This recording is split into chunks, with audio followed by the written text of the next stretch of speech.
Hello, good morning student, how are you? So last lecture में हमने movement of the air को पढ़ा था। आज हम थोड़ा आगे पढ़ते हैं, थोड़ा आगे बढ़ते हैं चैप्टर में। सबसे पहले मूवमेंट ऑफ एयर को हम रिपीट कर लेते हैं। तो मूवमेंट ऑफ एयर क्या है, विंड्स क्या है, हमने लास्ट लेक्चर में पढ़ा था कि जैसे हम देखें सन रे है वो ऐसे आ रही है, सन रे आ रही है। तो सन रे जब आती है तो वो लैंड पर भी आती है और सी पर भी आती है, दोनों पे आती है। तो सन रे जब वापस जाती है, रिफ्लेक्शन होता है, तो वो गर्म होके वापस जाती है धीरे धीरे। तो ये लैंड है, यहाँ की भी एयर है वो हीट होती है, यहाँ की भी हीट होती है। जब ये एयर है सी के कंपैरिजन में हम देखें तो लैंड की एयर है वो जल्दी हीट हो जाती है, मतलब हॉट हो जाती है, हीटेड जल्दी हो जाती है। तो जैसे ही जल्दी है हॉट हो जाती है तो वो जल्दी से ऊपर की तरफ जाती है। ये इसको टाइम लगता है, यहाँ की एयर, यहाँ के सी के ऊपर की एयर को गर्म होने में टाइम लगता है, तो ये जल्दी से ऊपर जाती है। जब लैंड की एयर ऊपर जाती है, ऊपर की तरफ वो जाती है, जब ऊपर की तरफ मूव करती है तब हम देखें कि यहाँ पे एयर का प्रेशर कम हो जाता है, लैंड पे एयर का प्रेशर कम हो जाता है। सो एयर का प्रेशर को तो हर जगह सही ही होना चाहिए, मतलब सेम ही होना चाहिए। तो यहाँ से जब एयर ऊपर की तरफ उसने मूव किया तो यहाँ एयर का प्रेशर जैसे ही कम होता है तो सी की एयर है वो यहाँ की तरफ मूव करती है। मैं समझा रही हूँ, आप समझ रहे कि तब यहाँ पे जब एयर जब कम हो रही है, उसका प्रेशर कम हो रहा है, वो ऊपर की तरफ ज़्यादा हो रहा है क्योंकि वो हीट है। जब हॉटेड एयर है वो ऊपर की तरफ ही जाएगी, तो सी की एयर है वो यहाँ पे इस तरफ मूव करेगी, इस डायरेक्शन में मूव करेगी, क्योंकि हर जगह एयर का प्रेशर ऑलमोस्ट सेम होना चाहिए, क्योंकि एयर है वो कम प्रेशर, हाई प्रेशर से कम प्रेशर की तरफ मूव करती है। हम ऐसा ही दिखने को मिलता है क्योंकि प्रेशर हर जगह एक जैसा होना चाहिए। तो यहाँ सी की एयर है वो इस तरफ मूव करती है। तो डे में हम देखें तो विंड्स की मूवमेंट किस तरफ होती है, या तो एयर की मूवमेंट किस तरफ होती है। एयर जब मूव करता है तो क्या दिखता है, एयर जब मूव करता है जिसको हम बोलते हैं विंड्स, तो दिन को जो विंड्स है, डे को जो विंड्स है वो सी से लैंड की तरफ होता है, उसकी डायरेक्शन होती है सी से लैंड की तरफ। अब हम देखें नाइट होती है, नाइट होती है धीरे धीरे एयर है वो कूल हो जाती है, ठंडी हो रही है। तो हम देखें कि एयर जब अब ठंडी हो रही है, हर एक जगह एयर ठंडी हो रही है, कूल हो रही है, तो सी की एयर है वो सी के ऊपर की एयर है वो धीरे धीरे हॉट होके धीरे धीरे कूल होती जाएगी। यहाँ पे हॉट ज़्यादा है थोड़ी, यहाँ लैंड है उसको कूल होने में टाइम लगता है, लैंड को कूल होने में टाइम लगता है। जब सी का वाटर है जल्दी से कूल हो जाता है, तो उसके ऊपर है सारी गर्म हवाएं, हॉट एयर है वो धीरे धीरे यहाँ से यहाँ आ जाती है कूल होने के लिए, यहाँ से यहाँ आ जाती है कूल होने के लिए, क्योंकि यहाँ पे वाटर है, तो वाटर है लैंड की कंपैरिजन में एयर को जल्दी से कूल करता है, तो यहाँ तरफ आ जाती है। तो नाइट में विंड्स का मूवमेंट क्या होगा, या तो ये बोले कि विंड्स का डायरेक्शन क्या होगा, एयर का डायरेक्शन क्या होगा, तो एयर का डायरेक्शन होगा लैंड से सी की ओर, यहाँ ठंडी होने के लिए आती है, कूल होने के लिए आती है। तो सी के ऊपर की हवाएं है वो थोड़ी गर्म होती है और धीरे धीरे कूल होती जाती है। तो हम देखें कि डे का डायरेक्शन है सी के लैंड की तरफ, क्योंकि प्रेशर कम होता है, तो प्रेशर को एक जैसे करने के लिए, प्रेशर को मेंटेन करने के लिए, और रात को भी प्रेशर को मेंटेन करने के लिए, और एयर है वो कूल होने के लिए धीरे धीरे सी की तरफ आती है, जिसको हम बोलते हैं, दोनों को हम बोलते हैं विंड्स। तो हम देखते हैं हम कैसे ऐसे भी हम ऐसे कितने सारे सिटीज़ में हम जाए या तो हम हिल स्टेशन पे जाए तो हमें ये डिफरेंस दिखते हैं कि डे में ये विंड्स है वो किस तरफ डायरेक्शन में उसकी होती है और नाइट में उसकी डायरेक्शन किस तरफ होती है, ये हमें दिखता है। तो so student, the movement of air हमने यहाँ फिर से एक बार रिपीट कर लिया। अब आगे का टॉपिक देखते हैं। मोमेंट्स ऑफ एयर से आगे का एक्टिविटीज़ जो हमारी दी है वो बहुत ही इजी दी है, जो आप घर पे भी कर सकते हो, उसके क्वेश्चन आंसर भी आप घर पे सॉल्व कर सकते हो। सो आज है, अब हमारा टॉपिक है रेन।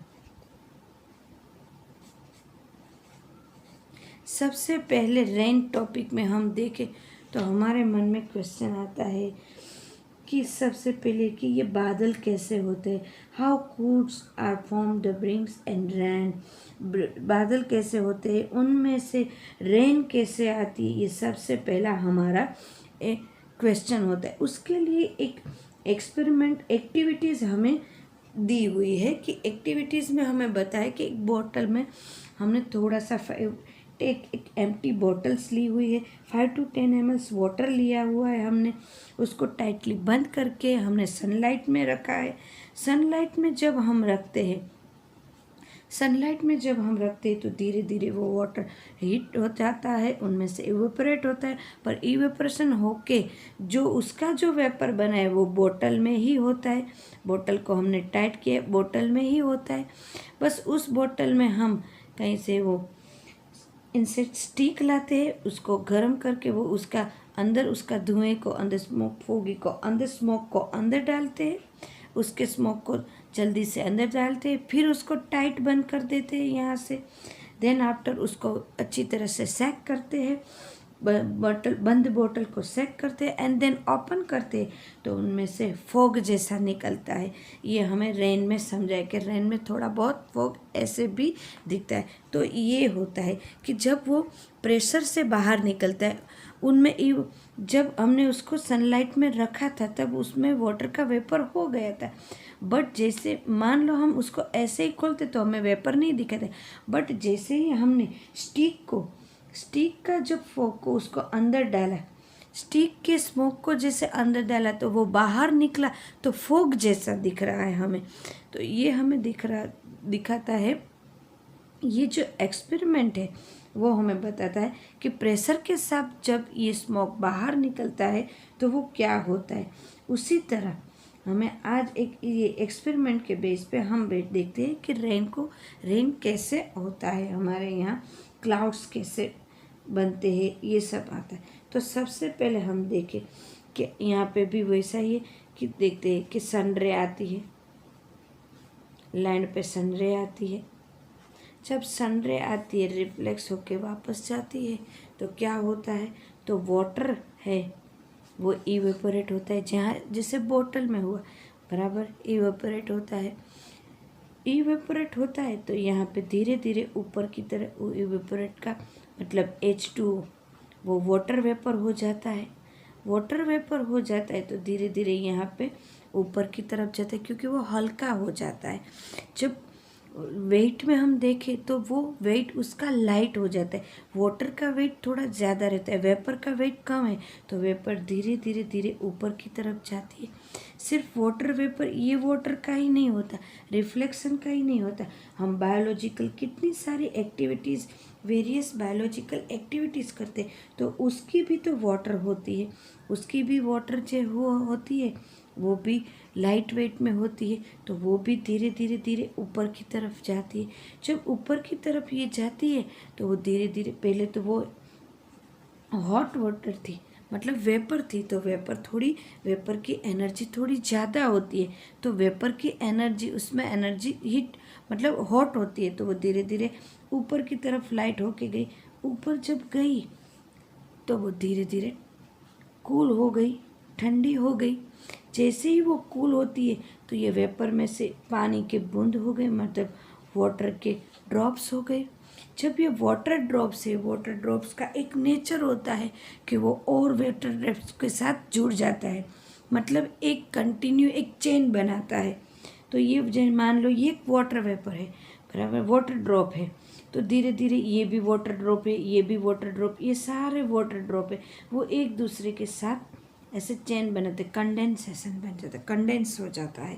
कंडेंस होके ये बड़ा बड़ा बीच में एक न्यूक्लियस जैसा पार्टिकल रहता है, और सारे ऐसे वाटर वेपर है जो वाटर बेस पे दिख रहे हैं, अब छोटे ड्रॉप्स में दिख रहे हैं, वो एक कंडेंसेशन जैसा बन जाता है। तो ये होता है, ये बड़ा मतलब ये हम देखें तो पार्टिकल, अब देखो तो ये बिग पार्टिकल जैसा हो गया। अब देखो बिग पार्टिकल वाटर का हो गया तो वेट उसका कैसा हो गया, तो पहले लाइट वेट में था, अब उसका हैवी वेट हो जाता है।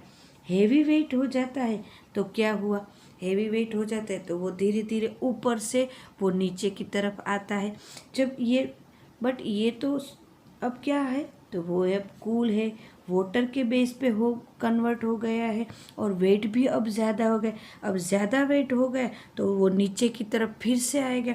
जब वो नीचे की तरफ आता है तो हम उसको बोलते हैं इज नोन इज रेन, और रेन के बेस पे नीचे की तरफ आता है। तो ये था हमारा वाटर कैसे आता है। हम कितने सालों से ऑलमोस्ट वेट ये रेन का थोड़ा बहुत तो समझते आ रही है कि किस तरह से होता है, ये किस तरह से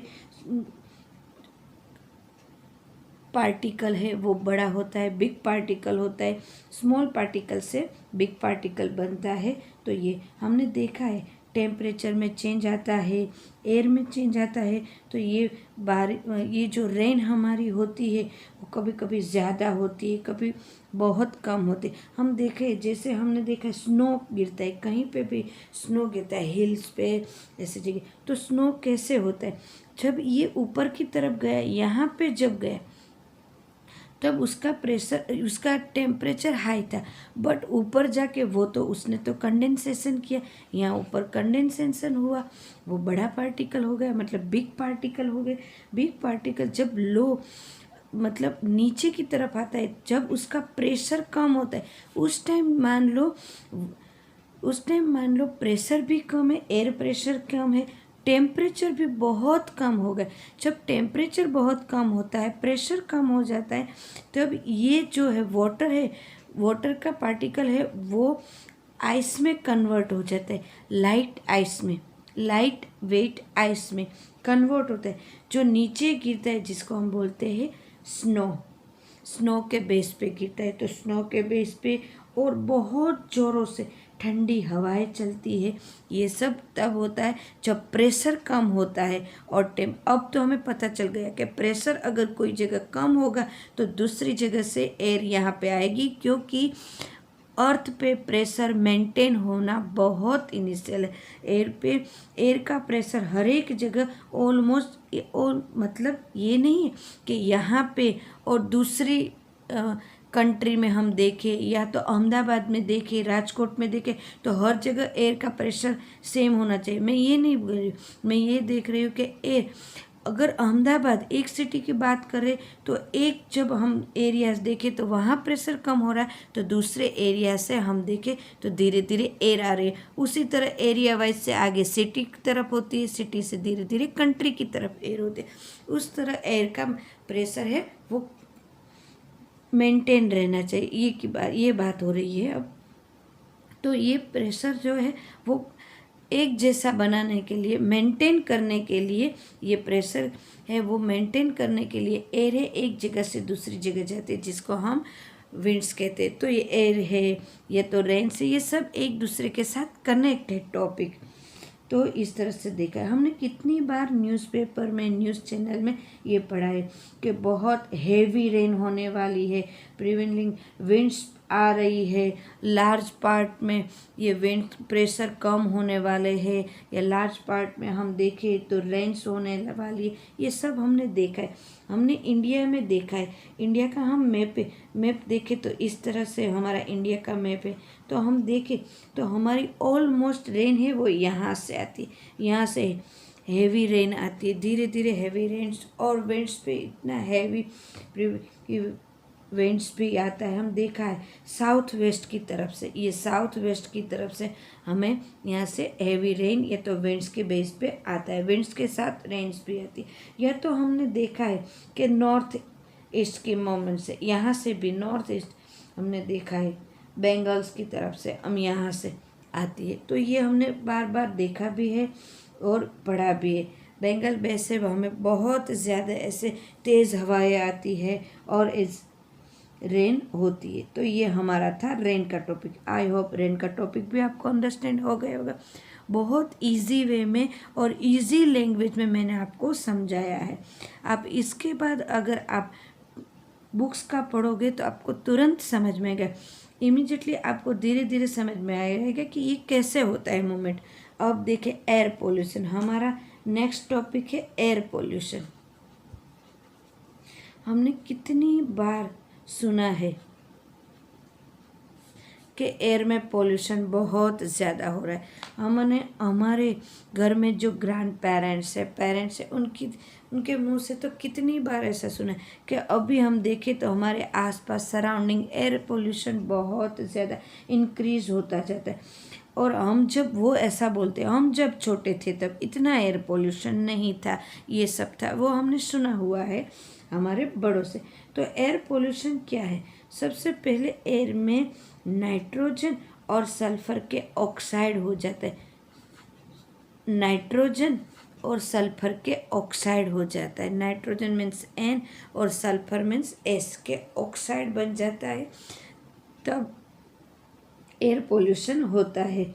जब ऑक्साइड कैसे बनता है ये पहले देखें, और एयर पोल्यूशन कैसे हम जानते हैं। हम फ्यूल को जैसे हम देखें कि कोयल, पेट्रोल, उस फ्यूल को हम जैसे बर्न करते, जब उसमें बर्न करते तो उनमें से नाइट्रोजन और सल्फर है वो एयर में जाता है, वो एयर में जाता है।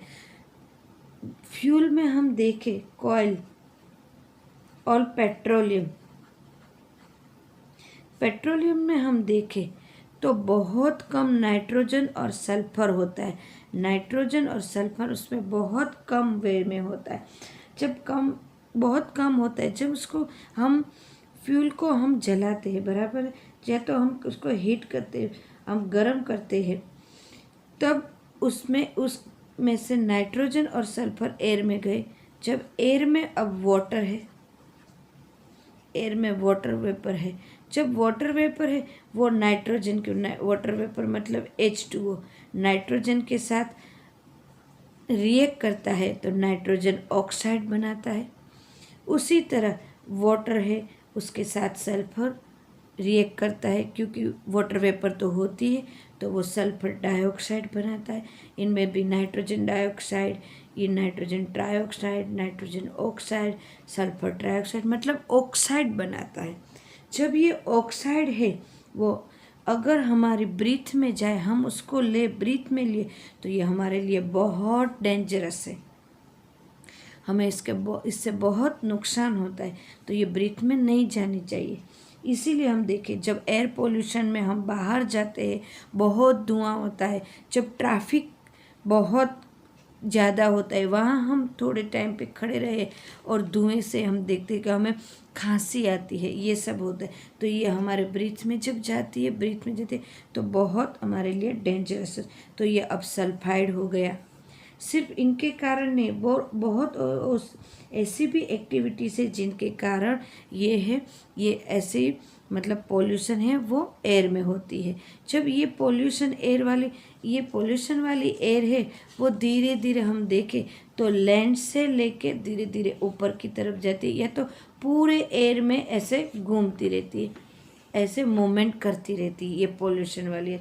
जब रेन होता है तो रेन के साथ ये रेन का वाटर होता है, उसके साथ ये पोल्यूशन वाली एयर, ये तो नाइट्रोजन और सल्फर ऑक्साइड वाली एयर है, और उसमें उसके साथ कनेक्ट हो जाती है और उसमें डाइल्यूट हो जाती है। तो वाटर होता है, रेन का वाटर होता है, सिर्फ H2O नहीं होता, अब होता है H2SO4 और HNO3 जो एसिड है वो बन जाता है। तो हम देखते हैं कि कितनी बार जो रेन होती है वो क्या होती है, एसिड रेन होती है। तो ये पोल्यूशन की वजह से ही एसिड रेन होती है, जो हमारे लिए बहुत ही नुकसानकारक है, हम हमारे लिए बहुत डेंजरस। हमारी स्किन पे अगर ऐसी रेन गिरे तो हमें बहुत स्किन पे नुकसान होता है, प्लांट्स को भी नुकसान होता है। तो इस तरह एयर पोल्यूशन होता है। जैसे हम फ्यूल को जला, कभी कभी ऐसा भी होता है कि जब हम फ्यूल को जलाते, कोयल को जलाते उनमें से कार्बन बनता है। जब कोयल को जलाते उनमें से कार्बन बनता है, तो कार्बन भी वाटर के साथ, जब एयर में वाटर वेपर उनके साथ जुड़ के हाइड्रोकार्बन बनाता है। तो ये हाइड्रोकार्बन जो बनता है वो भी बहुत ही डेंजरस होता है। तो ये सब है एयर पोल्यूशन में, इतने सारे डेंजरस पार्टिकल या तो ऐसे इतने सारे डेंजरस गैस बनते हैं जिसके कारण रेन होती है वो एसिड रेन होती है। सो स्टूडेंट, आपको ये समझ में आ गया होगा कि द मूवमेंट ऑफ एयर कैसे होती है, रेन कैसे होता है और एयर पोल्यूशन कैसे होता है। आई होप ये सारे टॉपिक आपको बहुत अच्छे से समझ में आ गया होगा। इसके बाद जब आप टेक्स्ट बुक पढ़ोगे, टेक्स्ट बुक का करोगे, टेक्स्ट बुक के अंदर जो हमारा एक्टिविटीज़ दी है, एक टेक्स्ट बुक के अंदर जो एक्टिविटीज़ के नीचे क्वेश्चन आंसर दी है वो आप इजीली कर पाओगे। और एक बार आप ऐसा है तो एक्टिविटीज़ इतनी अच्छी तरह से बुक में समझाया है कि वो आप घर पे भी कर सकते हो। तो मैं आपको एक्टिविटीज़ अभी होमवर्क के बेस पे आपको ये एक्टिविटीज़ है वो घर पे करने के लिए बोल रही हूँ। और आई होप नेक्स्ट हमारा लेक्चर एक होगा, एक वीडियो के बाद हमारा नेक्स्ट लेक्चर जो जूम पे डिस्कशन होगा उसमें हम एक्टिविटीज़ के क्वेश्चन आंसर किसको किस तरह से मिले, किस तरह से उसका आंसर मिला, उसके ऊपर हम डिस्कस करेंगे। तो ये था हमारा ये। अब देखो एक मुझे और भी याद आ रहा है, जब एयर पोल्यूशन होता है तो ऐसी एयर होती है, तो हमने देखा है, हम कितनी बार हमने हाईवे पे देखा है और अभी हम रेन की सीज़न में हम देखें या तो हम मॉनसून में देखें तो हमें क्या दिख रहा है, हमें दिख रहा है स्मोक दिखता है। आप देखो बाहर देखें तो स्मोक जैसा दिख रहा है। स्मोक क्यों कैसे दिखे, तो फंगीसाइड दिखता है। वो कैसे होता है, जब एयर पोल्यूशन ये होता है तो जब ये एयर होती है वो मतलब एयर की जो वाटर वेपर है वो वाटर के साथ जब मिक्स हो जाती है तब हमें ये देखें कि पूरी तरह वो वाटर के साथ मिक्स नहीं है, थोड़े पार्टिकल ऐसे रह गए हैं। वाटर और पार्टिकल दोनों मिक्स हो गए हैं।